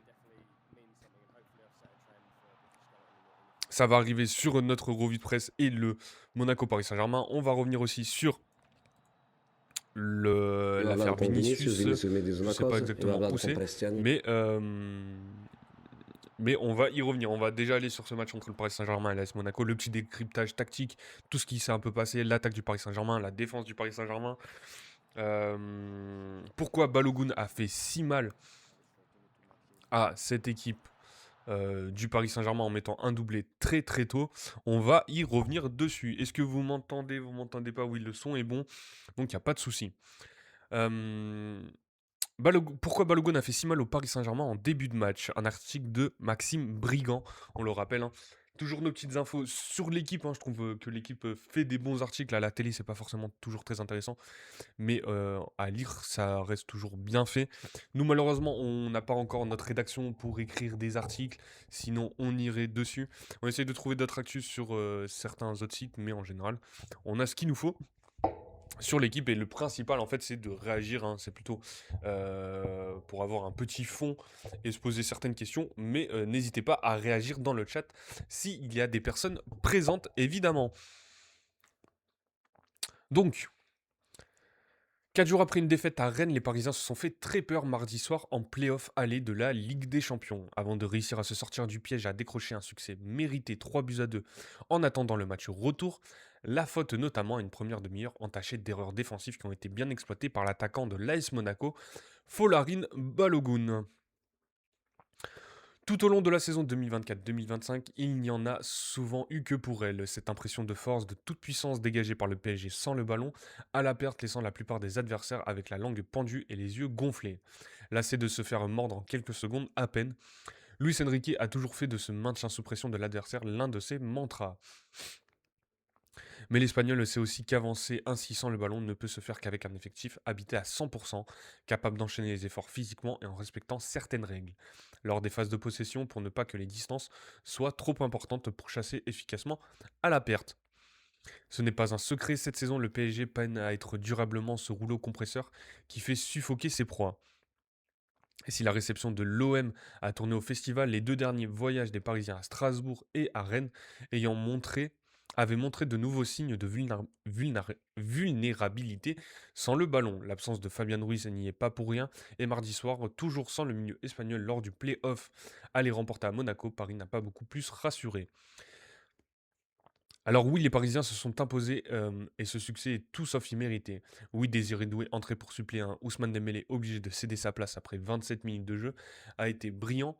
Oui, le PSG a dominé dans les grandes largeurs des Monégasques, limité et réduit à 10 dès le tout début de la seconde période, 80% de possession de balle, 27 tirs à 7. Mais cela n'aura pas empêché les hommes de Luis Enrique de douter et presque s'étouffer avec des miettes. Après 22 minutes, le champion d'Europe habitué à recevoir des coups cette saison en C1, malgré peu de tirs concédés, a ainsi été mené 2-0 sur 2 des 3 premiers ballons des joueurs de Monaco dans la surface adverse. Vu Vitinha rater un penalty et son ballon d'or sortir. Plus que le score, c'est ici surtout la manière qui a une nouvelle fois alerté, alors qu'en face, l'ASM peinait pourtant à respirer et laissait souvent voir un pressing trop distendu. Après la rencontre, Luis Enrique a d'ailleurs été clair, c'est impossible de commencer un match ainsi et normalement quand une équipe commence de cette manière, le plus normal est de perdre. Notre début a été catastrophique et est surtout venu mettre en lumière des débuts récurrents des dernières semaines, que ce soit au niveau des retards pour sortir sur le porteur adverse, le manque de compacité du bloc ou la difficulté affichée et répétée dans les couvertures. Alors, vous le voyez sur cette image, alors que l'on joue depuis moins d'une minute et que le PSG démarre une phase de possession, Nuno Mendes, alors ceux qui sont présents sur Twitch, on le voit, donc il est côté gauche du terrain, va tenter une transversale très dangereuse en dépit de la structure avec ballon de son équipe, qui s'est ici forcément très ouverte en cas de perte. Donc Nuno Mendes qui est à gauche va tenter une transversale qu'il va rater, qui va envoyer directement dans les pieds de... Il me semble que c'est Adingra qui est positionné juste là. Et là, ça peut être dangereux, hein, parce que s'il le récupère... Alors s'il a réussi, il y a de l'espace à droite. S'il la rate, voilà, plein axe avec Adingra qui a de l'espace devant les défenseurs parisiens, avec Marquinhos qui est assez loin, et Pacho qui est assez loin aussi de Folarin Balogun. Donc on voit Nuno Mendes qui rate sa passe, là Marquis qui sort de sa défense, du coup qui laisse les espaces pour Golovin, Vitinha est en retard, Hakimi aussi, et Pacho qui est obligé de couvrir Balogun alors que Nuno Mendes est plutôt focus sur Marnes Akiliush. Pardon. Alors qu'Anigra se retrouve en position de progresser dans le camp parisien, la situation est la suivante. Marquinhos monte en opposition, Hakimi doit contrôler le départ de Caio Henrique, au large, et Pacho doit à la fois gérer le décrochage de Balogun et l'appel de Golovin dans le dos de Marquinhos. Vitinha, loin d'être exemplaire sur ses phases de jeu, ne va à aucun moment venir s'impliquer à 100% sur la séquence défensive. On le voit donc décalage à droite du coup pour Caio Henrique, donc Achraf Hakimi qui couvre. Et là, il y a un écart entre Golovin et Pacho, sachant que Marquinhos est sorti de la défense, hein, pour couvrir et il est éliminé. Donc là, les trois joueurs sont éliminés, que ce soit Vitinha, Marquinhos, même Kvaratskhelia qui fait le retour en retard. Et on voit directement là les corps des Parisiens qui sont axés vers le ballon et pas forcément vers les joueurs. Et donc, Folarin Balogun qui va prendre l'espace dans la surface adverse. Et les joueurs parisiens en fait qui seront focus trop sur le ballon et non sur ce qui se passe dans leur dos. Donc on voit ce retard va être impossible à compenser pour Pacho, qui va offrir du temps à Golovin. L'objectif alors, autre, gérer la réception. Et par une feinte d'appel simple, Balogun va passer dans le dos de Nuno Mendes et va pouvoir trouver pour placer sa tête. On le voit toujours, hein, sur cette image, les Parisiens sont vraiment focus sur Golovin et le ballon et ne suivent pas forcément ce qui se passe. Que ça soit pour Balogun, donc qui met sa feinte quand même, qui passe trop facilement. Et il y a tout de même Marnes Akiliush qui peut aussi être à la réception du centre. Et donc, hein, première action, première minute, ça fait but. Si ce premier but est né d'une relance plus que hasardeuse d'un Nuno Mendes qui a de nouveau mis le feu à sa propre maison en première période, le second a lui pris sa source sur une touche adverse qui a ensuite conduit à une avalanche de détails et a été une aubaine pour un attaquant comme Balogun qui a déjà fait mal par le passé au PSG et se régale lorsqu'il a devant lui une ligne défensive hésitante. Donc là, il y a beaucoup de personnes sur ce côté gauche de l'attaque monégasque et côté droit de la défense parisienne. Du coup, là, on voit tout le monde présent, Akiliush, Balogun, Golovin, Adingra et les milieux de terrain, Denis Zakaria, Lamine Camara. Si l'on s'arrête sur la quête du second ballon, déjà on peut noter que les Monégas sont en supériorité numérique à la retombée de la tête de Marquinhos, 6 contre 5. Ce manque de densité parisienne à la retombée du ballon est une première erreur sur une telle phase de jeu. Donc bien présent, donc il récupère le ballon et ça peut se projeter directement vers l'avant. La seconde erreur fatale est la distance laissée par Pacho dans son duel avec Balogun. Quelque chose qui est pourtant une force de l'international équatorien, maître pour empêcher l'appui adverse et être au contact de son vis-à-vis pour couper toute orientation du jeu. Face à l'attaquant américain, c'est d'autant plus vital s'il prend appui et qu'il démarre. La suite est souvent mortelle. Le PSG en sait en plus quelque chose. Effectivement, Folarin Balogun, hein, on va pas lui enlever toutes ses qualités non plus, hein. Il a la capacité de vite se projeter vers l'avant, même si des fois il peut être imprécis devant le but. Et il reste un sacré physique, donc pour le bouger, si tu as du retard et qu'il a l'épaule devant, c'est difficile de récupérer le ballon.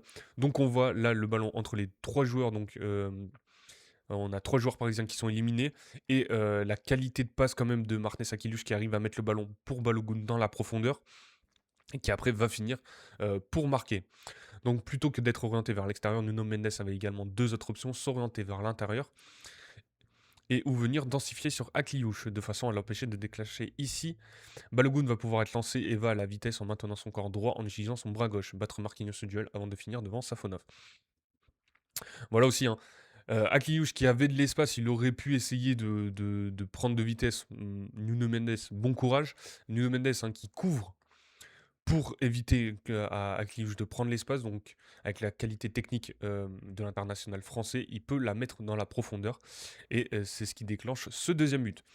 2 minutes avant le 2-0, une autre alerte avait déjà eu lieu après une passe mal assurée d'Hakimi en direction de Kvaratskhelia, derrière laquelle on a vu le bloc parisien totalement ouvert à la perte. Et Akliouche choisit de jouer en retrait pour offrir un rare temps de possession à l'ASM plutôt que verticaliser vers un Golovin très agacé un peu plus tard. En première période, une récupération plus basse d'Akliouche sur laquelle le contre-pressing parisien a été déficient a aussi fait suer les Parisiens, mais Adingra, bien contenu, n'a pas cadré sa tentative. Deux alertes qui ont nourri un constat plus global autour d'un PSG qui a de plus été peu réaliste pour la deuxième fois en 5 jours et qui n'a cadré que 5 tirs en seconde période. À 11 contre 10, Luis Enrique ne cesse de répéter que son groupe est désormais dans le meilleur moment de la saison et qu'il va se hisser aux mêmes hauteurs que l'an passé. Ce match à Monaco a montré qu'il lui restait encore une grosse marge, bien qu'il soit en capacité de se sortir des ronces lorsqu'il y tombe et qu'il reste toujours une différence dans le foot entre dominer et maîtriser.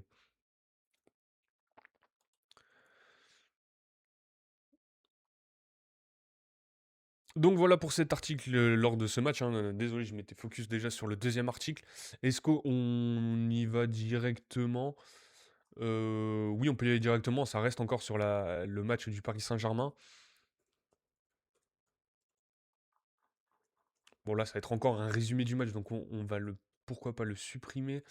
Euh,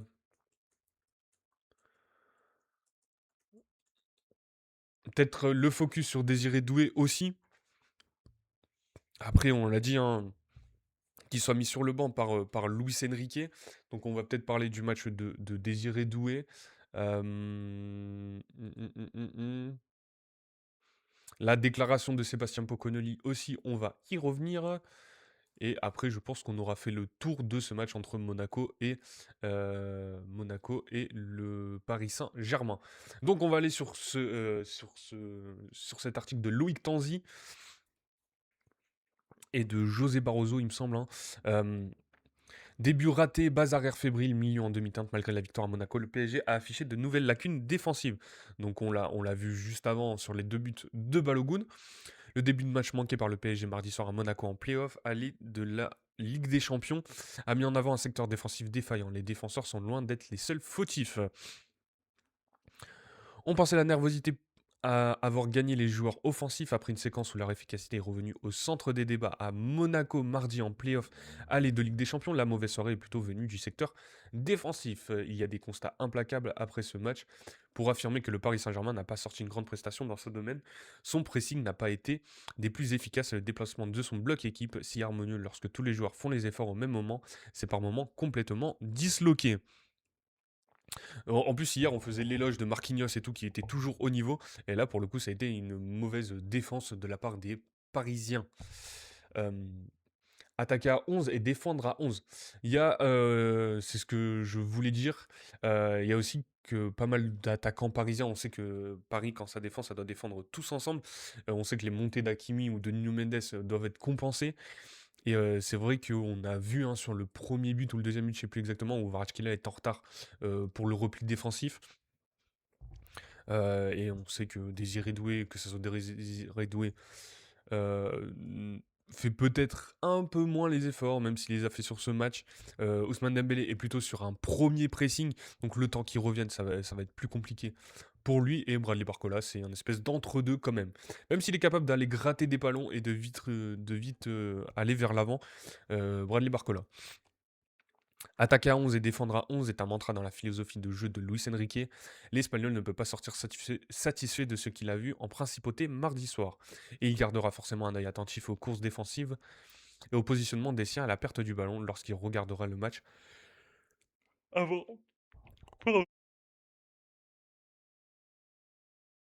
avant de faire son débriefing à son équipe mardi midi pour la reprise de l'entraînement. Des erreurs dans les premières minutes, mais mardi soir, l'entraîneur parisien tenait surtout à défendre les siens face au micro, comme toujours. On est une des équipes qui défend le mieux en championnat et en Ligue des Champions, expliquait-il. Il y a des stats qui peuvent le montrer, mais les premières minutes, tu vois l'action qu'ils ont faite, c'est très difficile à défendre. La deuxième fois qu'ils ont l'opportunité, ils marquent. Après, c'est un match très différent qu'on a pu surmonter. Tout s'est joué autour d'un début de match raté. Paris a l'habitude de commencer à fond pour asphyxier l'adversaire pendant le premier quart d'heure avant de gérer plus facilement à la suite du match. Monaco n'a pas vécu ça mardi soir, on en a fait quelques erreurs dans les premières minutes, admettait Marquinhos après le match, quelques détails dans le pressing, dans les couvertures défensives. On en a parlé et on a changé ça après. Il faut être sincère avec nous-mêmes, se parler et c'est ce qu'on a fait pour arriver à changer ça. On est des humains, parfois on est moins bon, mais on ne lâche rien. C'est difficile d'expliquer ce qu'il s'est passé. Reprenez Matvei Safonov. Ce n'était pas notre plan, mais on a su montrer notre caractère. Vitinha, chef d'orchestre à contre-temps. La prestation défensive moyenne semble collective, mais certaines prestations individuelles n'ont pas réussi à gommer ses premières minutes. Nuno Mendes, pourtant si impressionnant ces dernières semaines, vient d'enchaîner un deuxième match moyen, pour ne pas dire pire.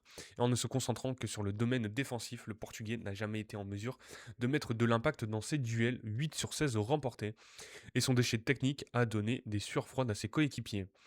Marquinhos n'a pas fait beaucoup mieux dans l'agressivité, encore moins dans son positionnement coupable sur les 2 buts monégasques. Mais la fébrilité n'est pas simplement venue de la base arrière, maître du pressing au milieu de terrain est régulièrement loué comme le chef d'orchestre de cette équipe. Vitinha a été en dessous de son niveau habituel, il a bien récupéré 10 ballons, mais a surtout profité de la baisse de régime des adversaires après l'expulsion d'Alexandre Golovin. Si les changements doivent être collectifs avant le match au retour, ces 3 cadres vont aussi devoir apporter plus de sérénité.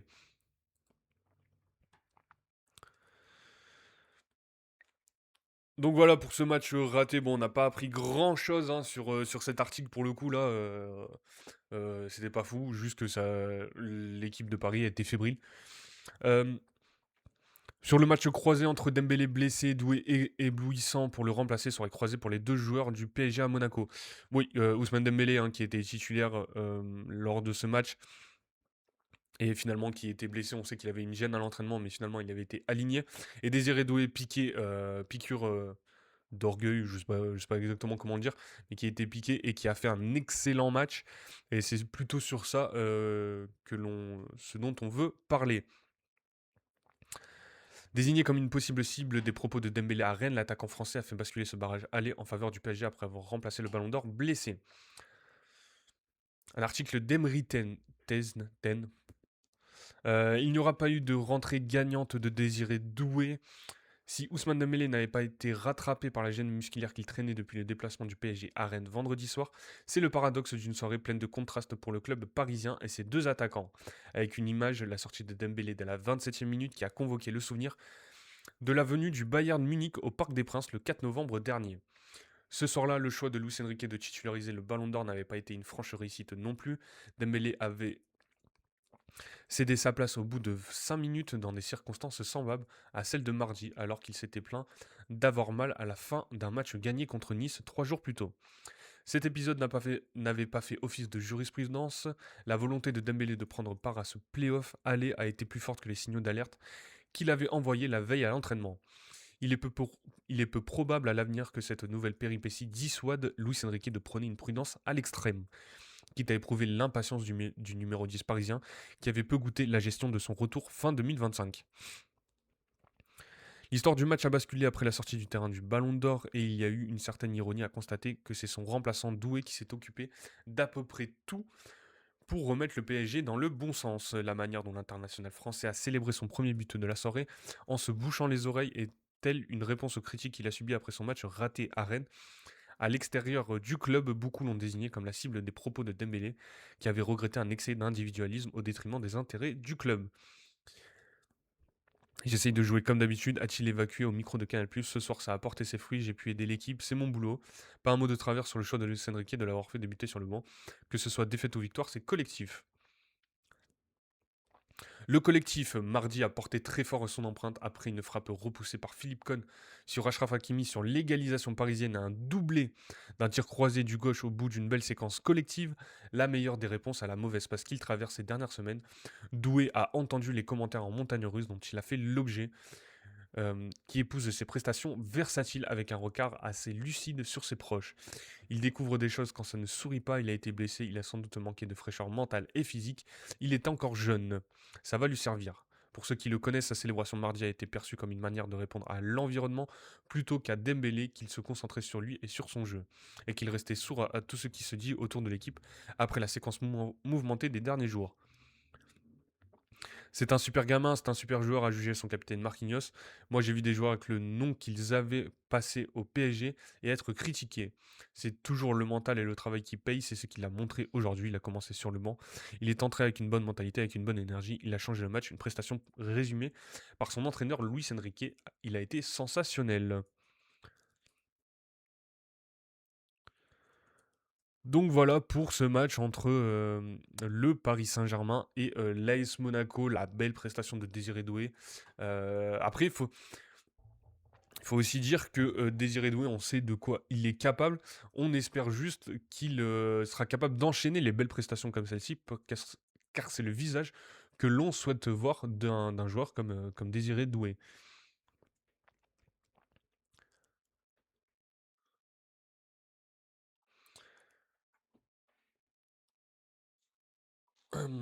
On continue quand même, on va parler de l'AS Monaco et sur la réaction surtout de Sébastien Pocognoli après la défaite de son équipe. Sébastien Pocognoli, un coach de l'AS Monaco, après la défaite de Monaco face au PSG, encore beaucoup de choses à jouer. L'entraîneur de l'ASM, Sébastien Pocognoli, a apprécié l'entame de match de ses joueurs face au PSG et l'effort collectif des siens. Ensuite, lorsqu'il était réduit à 10, son équipe reste en vie avant le match retour. Vous avez des regrets, question qu'on lui a posée, des regrets, on en parlera après le match au retour, on va parler de ce qu'on aurait pu mieux faire, comme ça on va laisser la porte ouverte pour le deuxième match.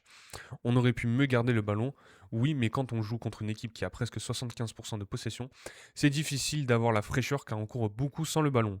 Je retiens de positif qu'on a bien joué sur nos 2 buts, après on aurait pu presser un peu plus tôt. Je suis satisfait aussi de la manière dont on a défendu à 10, qui nous permet d'entrevoir un match au retour avec encore beaucoup de choses à jouer. Une nouvelle fois, vous terminez un match à 10, en voulez-vous à Golovin de ne pas maîtriser son tacle. Je suis frustré, pas seulement pour le carton rouge, aussi le contexte autour. En ce moment, on ne peut pas se permettre de se mettre à 10 contre 11 dans ce genre de match. On joue les playoffs de la Ligue des Champions avec beaucoup d'absents, beaucoup de cœur aujourd'hui. Et de terminer à 10 nous met beaucoup plus de difficultés. À ce niveau de la compétition, on mériterait de ne pas être à se dire comment aurait été le match s'il n'y avait pas eu ça ou ça. Pas facile de lire ça par contre. Que vous dites-vous à 2-0 quand Dembélé sort et que Con sort le penalty? On sait que si le PSG accélère et hausse son niveau de jeu, le danger va arriver. Ils n'ont pas bien débuté. Nous, oui, quand Philippe arrête le penalty, ça nous donne le sentiment qu'on peut vivre une soirée vers ce qu'on veut faire. Sur les 2 buts qu'on encaisse, on peut faire beaucoup mieux. On peut s'estimer heureux aussi d'avoir bien défendu et eu qu'un but d'écart sur la deuxième mi-temps qui nous laisse beaucoup d'ambition. Que vous êtes-vous dit à la fin dans le rond central? Ils ont tout donné en deuxième mi-temps et je ne voulais pas qu'ils rentrent au vestiaire avec la pensée négative. Je voulais couper l'herbe sous le pied d'éventuels doutes. On voulait montrer qu'on fait bloc, qu'on est ensemble positifs concernés. Qu'avez-vous pensé de la main de Marquinhos? Pour moi, il y a penalty, mais les blessés, le carton rouge, la main. C'est vrai que la main, on n'en a pas parlé de Marquinhos. Dites-moi si vous pensez qu'il y a main du capitaine parisien. C'est sur un corner qui est un peu dévié par Golovin, il me semble. Non, pas Golovin. Je ne sais plus quel joueur qui dévie la main. Et en fait, Marquinhos ne peut pas se la retirer. Et donc, est-ce qu'il y a penalty ou non? Est-ce que... Euh, Est-ce que vous l'aurez sifflé en tout cas en tant qu'arbitre? Pour moi, il y a main, c'est sifflable, c'est un fait de jeu et on ne peut pas revenir en arrière. Donc voilà pour ce match entre l'AS Monaco et le Paris Saint-Germain. Je pense qu'on a fait le tour. Après, s'il y a d'autres choses dont vous voulez parler, n'hésitez pas, je le répète à chaque fois, pour discuter de ce match de Ligue des Champions. On va revenir aussi sur l'affaire quand même Vinicius avec le joueur Prestiani du Benfica sur ses propos racistes qu'aurait prononcé le, euh, le joueur argentin de Benfica. Donc là, c'est la fédération brésilienne Kylian Mbappé et Eduardo Camavinga au soutien de Vinicius après les insultes racistes dénoncées par le Brésilien. La fédération brésilienne et les coéquipiers français de Vinicius au Real Madrid se sont exprimés pour défendre ce dernier et condamner le racisme après les insultes du jeune argentin de Benfica, Gianluca Prestiani, lors du play-off aller de Ligue des Champions. Un article d'Hugo Guillemet. Vinicius devrait uniquement faire parler de lui pour son but superbe en pleine lucarne qui a donné la victoire au Real Madrid sur la pelouse de Benfica ce mardi soir. Mais le Brésilien a malheureusement été au cœur d'un événement extrasportif regrettable. Juste après avoir ouvert le score quand il a reçu des insultes à caractère raciste de la part de Gianluca Prestiani, le jeune attaquant argentin du club portugais, l'arbitre de la rencontre, le français François Le Texier, a alors interrompu le match pendant près de 10 minutes. Aujourd'hui, nous avons atteint notre premier objectif, mais il y a des choses qui ne révèlent pas du football. Un joueur a eu un comportement inapproprié envers un autre professionnel, a réagi le milieu français Eduardo Camavinga. Des choses comme ça, c'est tolérance zéro. Un peu plus tard, la Fédération brésilienne de football a envoyé un communiqué pour défendre le numéro 7 de la Seleção. La CBF est solidaire de Vinicius Junior, victime d'un nouvel acte de racisme. Le racisme est un crime, il est inacceptable, il n'a pas sa place dans le football ni ailleurs. Vini, tu n'es pas seul, ta décision d'activer le protocole est un exemple de courage et de dignité. Nous sommes fiers de toi, nous resterons inébranlables dans la lutte contre toutes les formes de discrimination. Nous sommes à tes côtés toujours.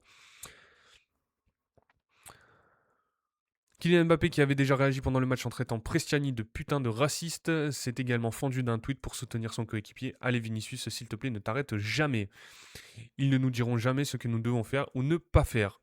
Le capitaine de l'équipe de France a ensuite pris la parole en zone mixte pour appuyer sa colère et condamner fermement les propos du joueur argentin. Je vois que Gaëtan est présent sur le live. Salut à toi, mon gars sûr. Merci pour les likes, en tout cas, ça fait plaisir. On est très peu ce matin, malheureusement. Petit bug TikTok. En tout cas, salut à toi. J'ai vu. Voilà. Malheureusement, je peux pas répondre au téléphone actuellement. J'ai vu que tu m'avais envoyé un message. Je peux pas répondre forcément. Bois un verre d'eau, MDR.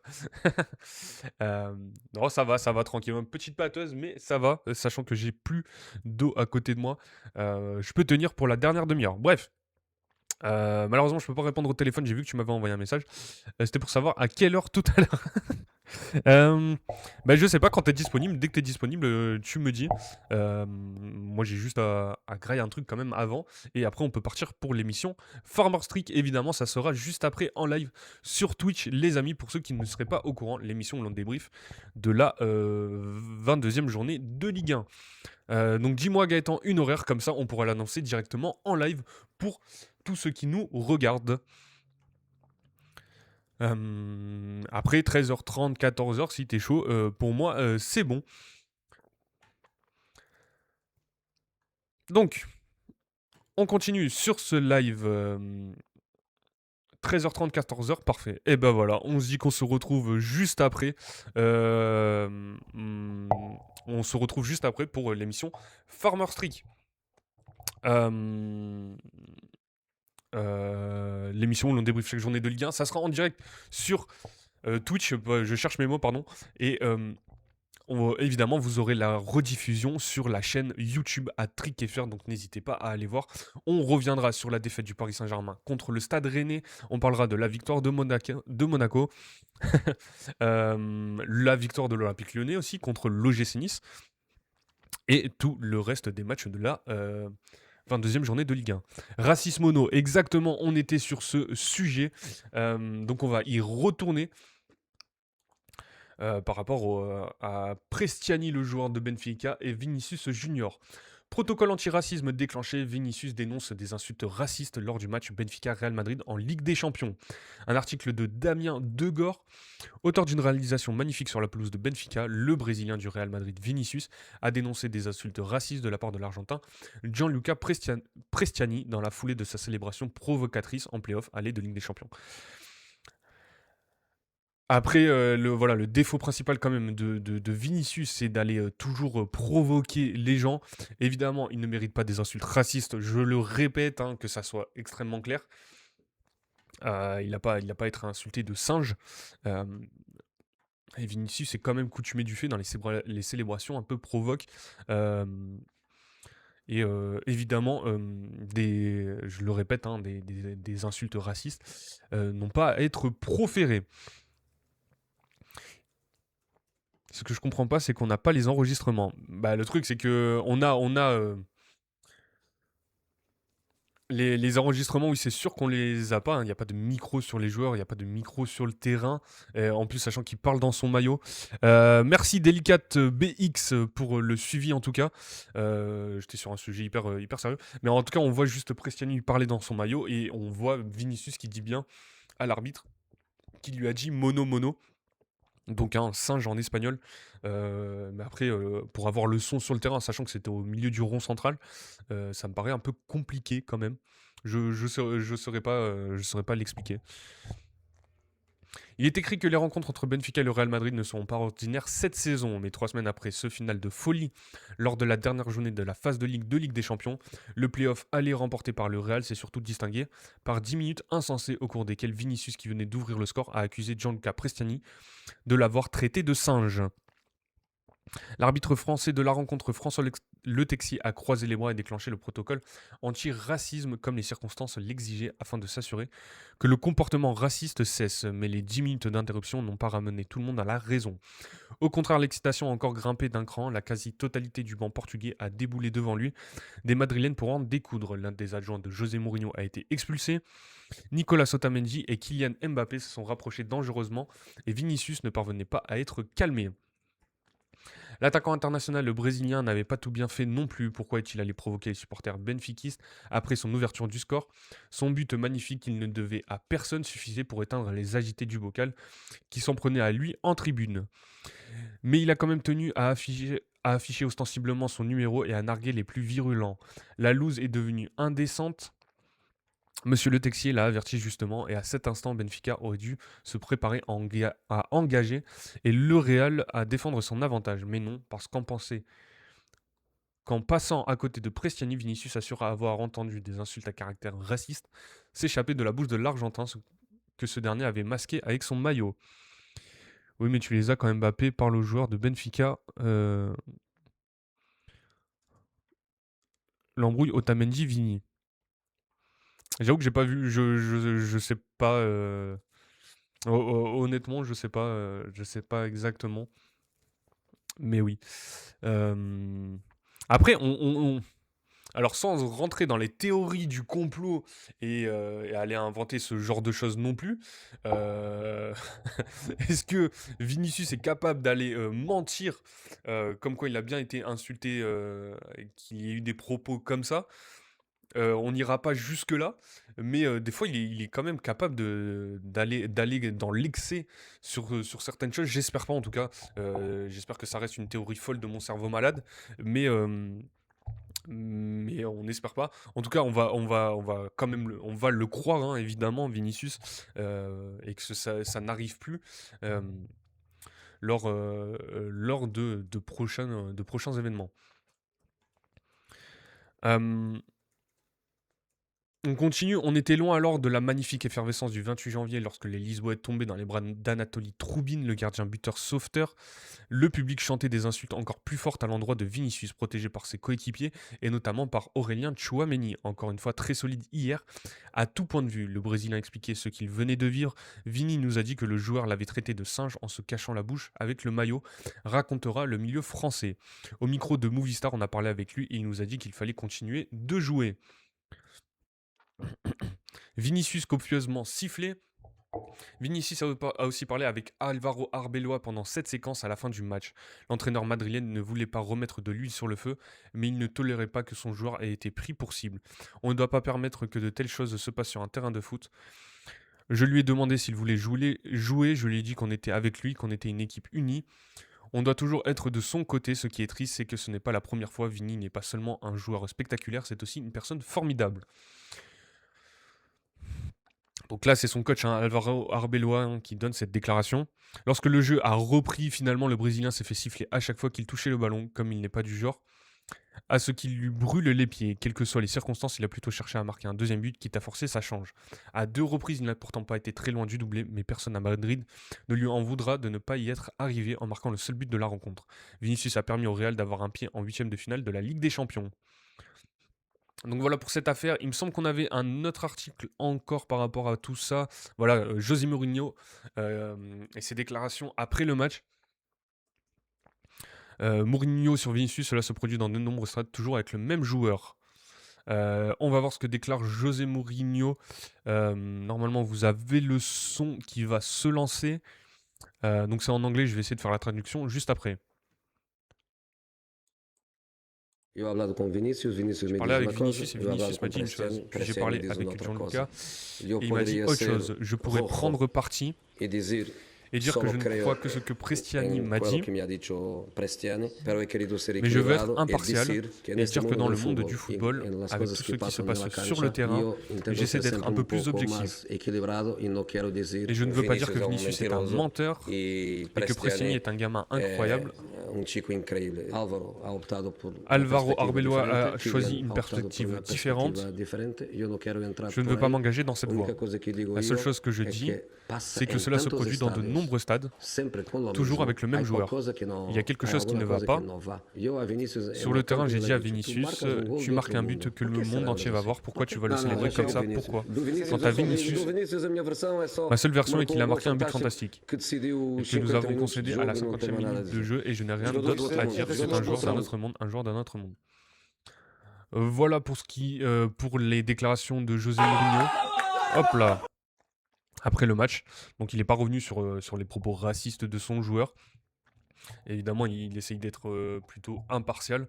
Donc, on verra la suite, les conséquences de ces propos tenus ou non, hein, possiblement par Prestiani.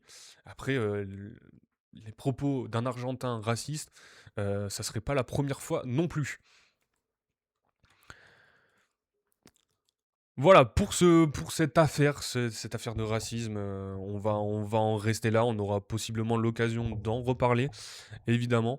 On va aller sur d'autres sujets. Et mon sujet favori en ce moment, alors moi aujourd'hui qui porte un maillot de Marseille, je risque de me faire insulter. J'en prends le risque. Habibey à l'OM, une piste sérieuse, mais une arrivée toujours en suspense. En suspens, pardon. L'ex-entraîneur René Habibey, dont l'arrivée à Marseille a été retardée par la démission finalement annulée de Mehdi Benassia et par son litige avec Rennes, n'est pas encore sûr d'être sur le banc à Brest vendredi. Puisque rien n'est simple à l'Olympique de Marseille, le recrutement d'un entraîneur ne l'est pas non plus et la venue d'Habibey est un feuilleton à rallonge.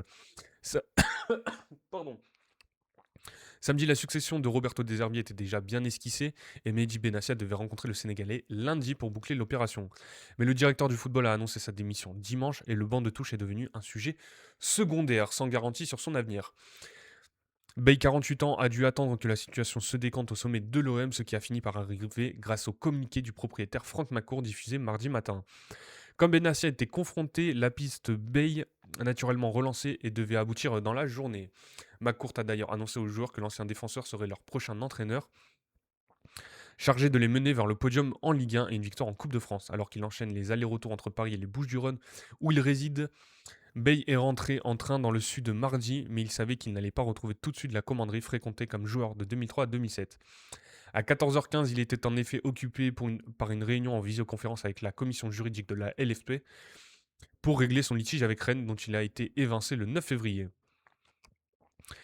Bey bloqué jusqu'au 12 mars. C'est ici que se niche le dernier écueil, car les deux parties n'ont pas trouvé de conciliation et le calendrier juridique a de quoi donner quelques frissons aux dirigeants olympiens. Tandis que Bey a besoin de recevoir sa lettre de licenciement pour s'engager avec l'OM, Rennes dispose d'un mois pour lui notifier la rupture de son contrat, après l'entretien préalable à un licenciement qui a eu lieu le 12 février. Cela bloquerait le technicien jusqu'au 12 mars, une éternité à l'échelle des enjeux marseillais, mais aucune des parties n'a intérêt à étirer des débats aussi longtemps.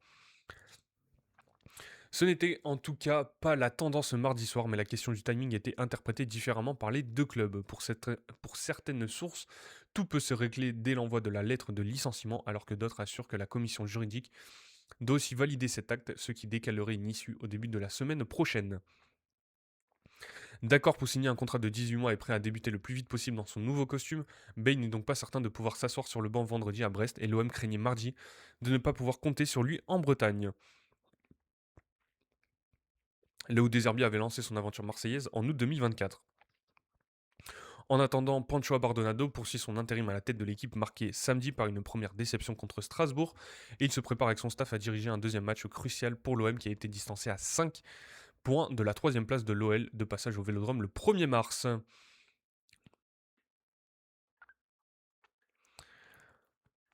Alors, on continue sur l'actualité olympienne aussi. Franck McCourt qui était de passage à Marseille hier pour régler la crise au club. Benassia démissionnaire mais maintenu. Longoria mis de côté. Franck McCourt prend ses responsabilités pour sauver la saison et l'avenir de l'OM. Un article de Baptiste Chaumier et Mathieu Grégoire. Mehdi Benassia de retour jusqu'à la fin de la saison, Pablo Longoria sur la touche. Présent mardi à la commanderie, Franck McCourt, le propriétaire américain de l'OM, a recentré toute l'institution vers la poursuite d'un objectif fondamental pour l'économie du club, la qualification directe en Ligue des Champions.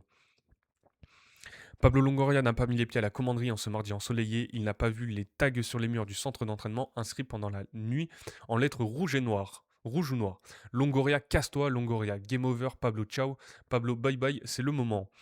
Le message était aussi clair que répétitif, le président de l'OM n'a pas assisté à la rencontre entre Franck McCourt et le groupe pro en fin de matinée. Le propriétaire américain souhaitant tenir un discours rassembleur, martelant que la saison n'était pas gâchée avec des objectifs encore atteignables en championnat. Le podium est en Coupe de France. Il n'a été ni associé ni même prévenu du communiqué publié 2 heures avant mardi matin par Image 7, la société qui conseille McCourt dans sa communication en France. Selon son entourage, il l'a pris comme un affront. Pour un proche, il aurait tilté samedi avant le match face à Strasbourg quand il a vu toutes les banderoles déployées dans le virage nord, ciblant McCourt et lui, les désignant comme les principaux responsables du fiasco actuel. Sur ces banderoles, le nom de Mehdi Benassia n'était pas mentionné. Mardi, dans son premier cercle, le directeur général Alessandro Antonello et son adjoint Alban Justet, le chef de cabinet Maxime Kinard, on s'interrogeait sur une éventuelle stratégie de Benassia, une poussette planifiée à l'avance. Le fossé s'étant creusé entre le président et le directeur du foot ces derniers mois, des sensations plutôt que des affirmations recoupées. Le financier avant le sentimentalisme. De fait, la démission de Benassia annoncée sur ses réseaux sociaux dimanche après-midi aura exposé leurs divergences et tensions à la vue de tous, obligeant McCourt, déjà agacé par le climat chaotique enveloppant le Vélodrome samedi, à siffler la fin de la récréation et de la bataille d'ego, à recentrer les forces vives sur l'essentiel. L'essentiel, une qualification pour la prochaine campagne de Ligue des Champions. Avant tout pour s'éviter des déficits colossaux sur l'exercice 2026-2027. Après avoir déjà investi près de 640 millions d'euros au bas mot dans l'institution marseillaise depuis son arrivée officialisée en octobre 2016, McCourt ne veut plus remettre au pot et il ne laisse pas le droit à l'erreur à ses dirigeants. Il avait déjà délivré ce message à Longoria à la même époque aux États-Unis en février 2025. Cette fois, le pacte de Miami ayant implosé et Roberto De Zerbi bouclé ses valises, McCourt a mis l'aspect financier. Avant tout sentimentalisme, il a pris l'Espagnol de 39 ans éparpillé, fatigué et touché par cette pression supporteriste rappelant les crises de janvier 2021 ou de septembre 2023. Et il a exfiltré. Le rôle de Pablo Longoria devrait évoluer vers ses responsabilités institutionnelles afin de maintenir la représentation de l'Olympique de Marseille au sein des instances françaises, notamment européennes. Il a pris Benassia aussi énergique qu'impulsif, qui a déjà évoqué sa démission des dizaines de fois, en on ou en off, et il lui a demandé de conserver ses fonctions jusqu'à la fin de la saison et de choisir un nouvel entraîneur, un dossier dangereusement laissé au second plan avec ses micmacs dans les hautes sphères. À la recherche d'un nouveau patron pour le club, dans son communiqué, McCourt a ajouté un point précis évoqué par le directeur du foot auprès de ses interlocuteurs la semaine dernière et que l'Américain a choisi de publiciser. Mehdi Benassia a accepté d'étendre son préavis jusqu'au mois de juin, selon plusieurs sources.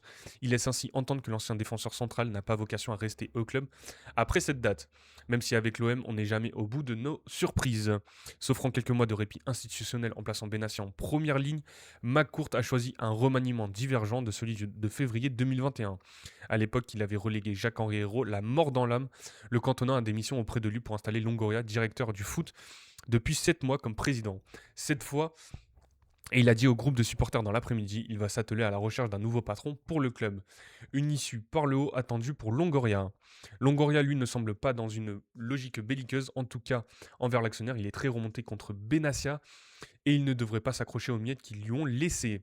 D'autant que sa position dans les instances était fragilisée par par l'épisode du tout corrupt. J'avais oublié ça. Tout corrupt et l'arrivée dans ce jeu impitoyable de la vice-présidente du conseil de surveillance, Scheherazade Semsar de Boissesson. Il devrait rencontrer McCourt dans les prochains jours pour évoquer sa situation personnelle dans le respect, comme le souligne son entourage, et trouver une issue par le haut.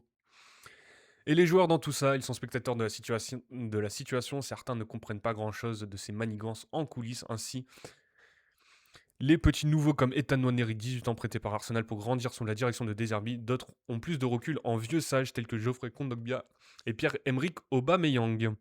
Ils ont vu des feuilletons lunaires, notamment lors de la saison 2023-2024, avec en point d'orgue le départ de Marcelino à la suite d'une réunion houleuse avec les groupes de supporters. À l'époque, Longoria avait souhaité quitter le club et McCourt l'avait retenu par le col ce mardi 17 février 2026 et il l'a accompagné vers la sortie. Donc voilà pour cette actualité marseillaise, donc pas de conciliation aussi. On va s'arrêter là, il est 11h53, de toute façon on se retrouve juste après en live, donc 13h30, 14h sur Twitch pour l'émission Farmer Streak. On reviendra sur la 22e journée de Ligue 1 et pour ceux qui ne seront pas présents cet après-midi, on se retrouve demain 10h midi pour l'actu du jour. Un bon appétit, il est bientôt midi, donc passez un bon appétit, passez une bonne journée, force à ceux qui sont au travail et nous on se retrouve demain les amis ou cet après-midi, je le répète, 14h. 14h30, ou peut-être un peu moins, un peu plus, on verra, pour Farmer Streak, l'émission où l'on débriefe chaque journée de Ligue 1. A tout à l'heure les amis et à demain pour les autres. Ciao ciao.